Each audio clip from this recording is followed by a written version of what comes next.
한국 사람들에게 세계에서 제일 큰 개가 뭐냐고 물으면 대부분은 킹크랩을 떠올립니다. 대게 축제, 킹크랩 먹방, 회전 초밥집 수조에 들어있는 그 거대한 붉은 개까지 우리에게 익숙하게 노출된 건 대부분 킹크랩입니다. 다리 길이만 따져도 웬만한 성인 팔 길이를 훌쩍 넘고 몸통도 큼직해서 개 중의 왕이라는 이미지가 자연스럽게 붙었습니다. 그런데 생물학책을 조금만 들춰보면 이 개의 왕이 실제로는 진짜 개들 사이에서 1등이 아니라는 사실이 드러납니다. 우선 분류부터 정리해야 합니다. 우리가 이름에 개를 달고 부르는 생물들 중에는 엄밀히 말해 개가 아닌 친구들이 많습니다. 코코넛 나무에 매달려 열매를 깨먹는 코코넛 크랩, 갑옷처럼 단단한 껍질을 가진 투구개, 그리고 킹크랩까지 모양은 얼추 개처럼 생겼지만 분류학적으로는 진짜 개인 단미암목에 속하지 않습니다. 거꾸로 우리가 일상에서는 잘 들어보지 못한 이름의 종들, 이를테면 각종 꽃게류, 참게류, 거미게류 등은 절지동물문 갑각류, 십각목, 단가가목, 단미암목이라는 흔히 말하는 개 본가에 속합니다.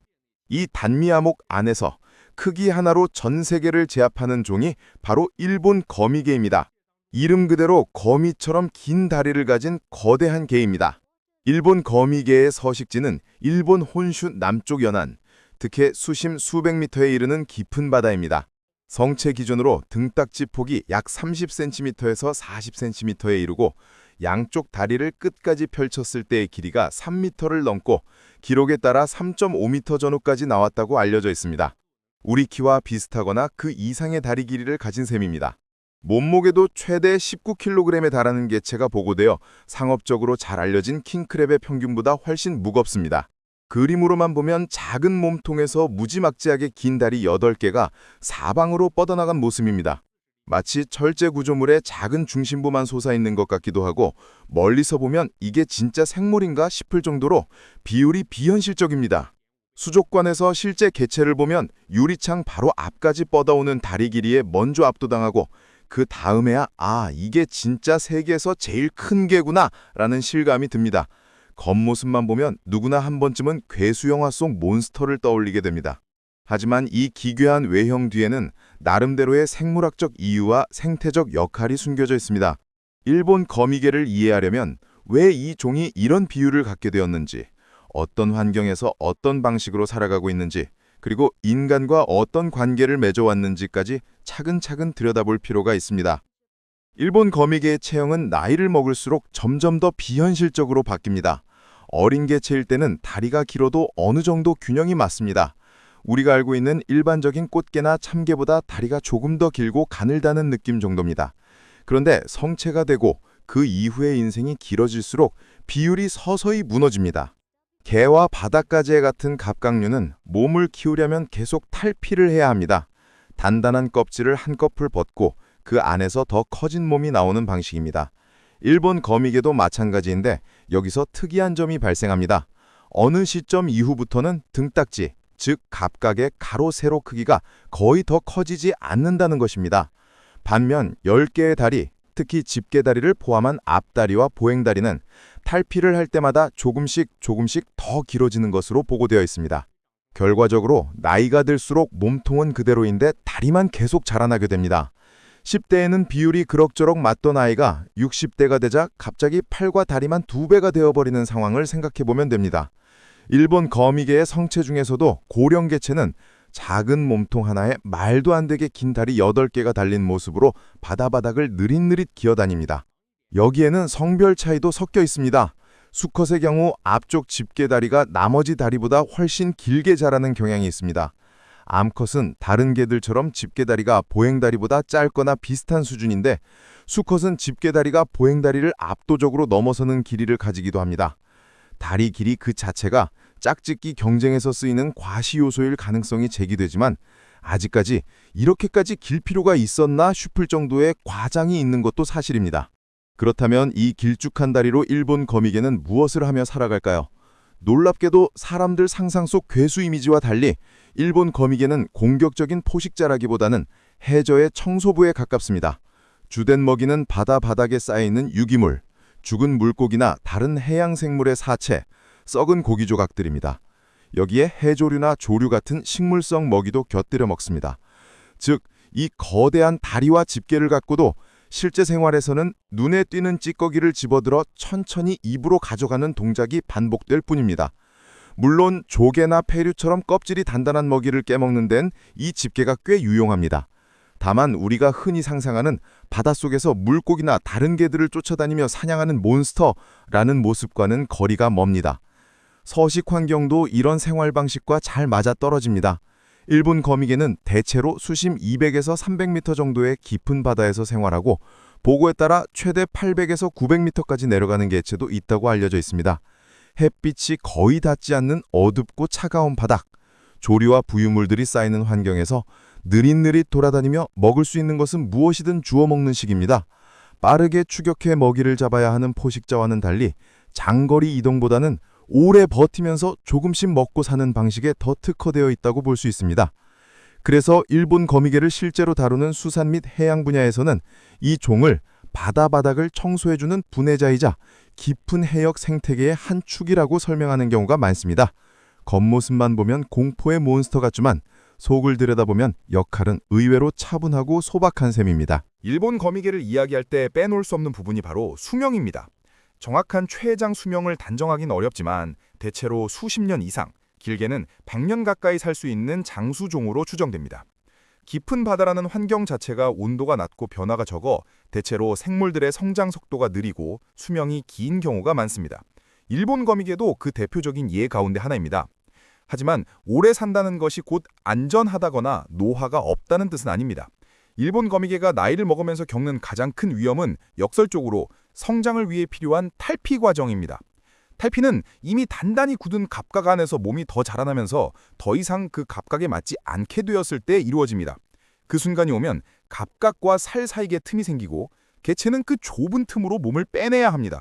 몸집이 작을 때는 이 과정이 상대적으로 수월합니다. 하지만 몸이 커지고 특히 다리가 비정상적으로 길어질수록 이 좁은 틈에서 온몸과 다리를 전부 꺼내는 작업은 엄청난 체력과 시간을 필요로 합니다.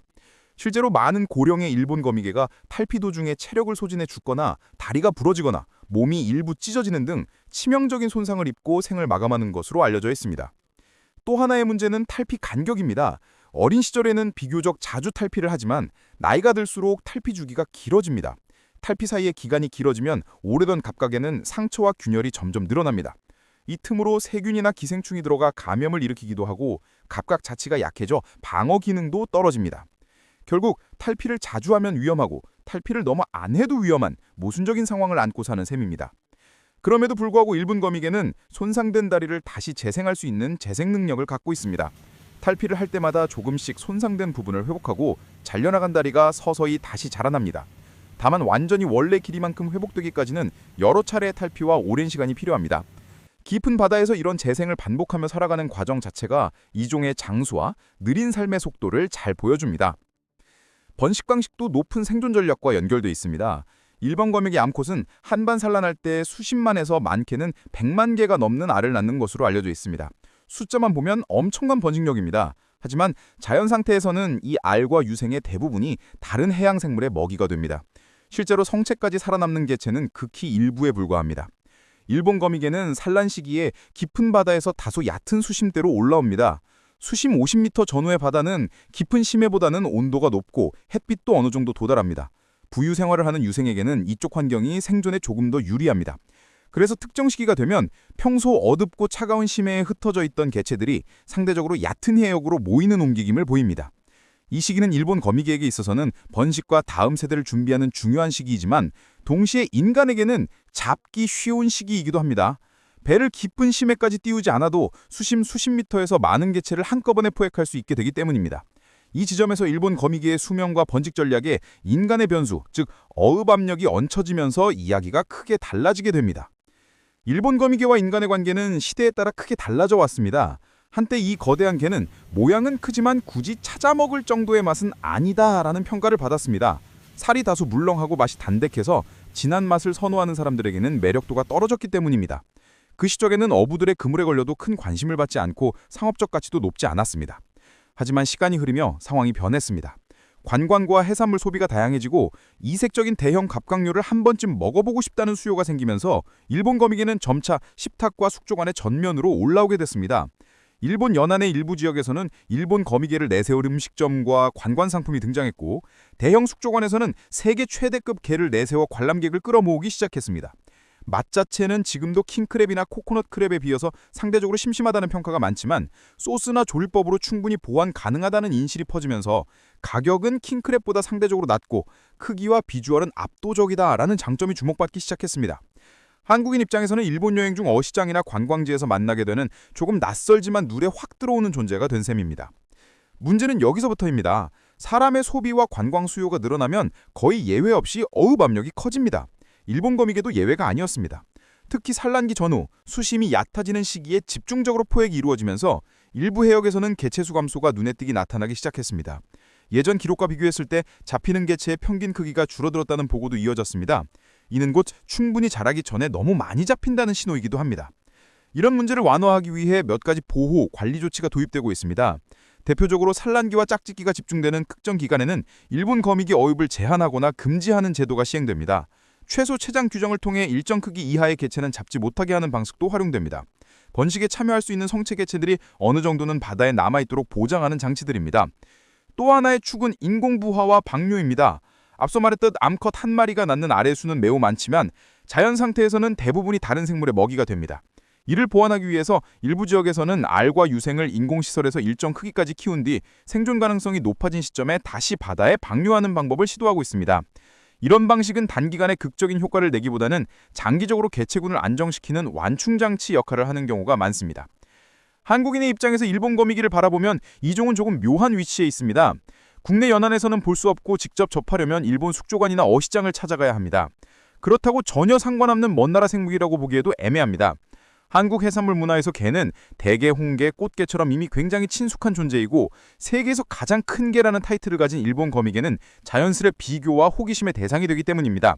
그래서 일본 거미개를 다루는 콘텐츠를 만들거나 여행지에서 이 종을 마주대게 할 때는 단순히 엄청 크다, 신기하다, 맛있다, 없다에서 끝내지 말고 이 종이 어떤 환경에 살고 어떤 역할을 하며 길게는 100년 가까이 바다 밑을 지키다가 인간의 식탁과 관광산업에 어떻게 얽히게 됐는지까지 함께 떠올려보는 것이 좋습니다. 일본 거미개는 괴물 같은 외형을 가졌지만 바다 밑에서 하는 일은 조용한 청소배에 가깝습니다. 과장된 다리와 기묘한 비율 때문에 사람의 상상력을 자극하지만 실제 생태를 들여다보면 긴 시간 동안 묵묵히 바다 밑을 돌아다니며 쓰레기와 사체를 치우는 분해자로 살아갑니다. 그리고 지금 그 조용한 삶이 인간의 호기심과 수요에 의해 위협을 받기도 하고 동시에 보호와 연구의 대상이 되기도 합니다. 세계에서 가장 큰 개라는 한 줄짜리 타이틀 뒤에는 이렇게 길고 복잡한 이야기가 겹겹이 숨겨 있습니다. 일본 거미개를 떠올릴 때 이제는 그 거대한 다리뿐 아니라 깊은 바다에서 오래 살아가는 한 생물의 삶과 그 삶에 개입하고 있는 인간의 책임까지 함께 생각할 수 있다면 그것만으로도 이 특이한 생물을 바라보는 우리의 시선은 한층 더 성숙해질 것입니다.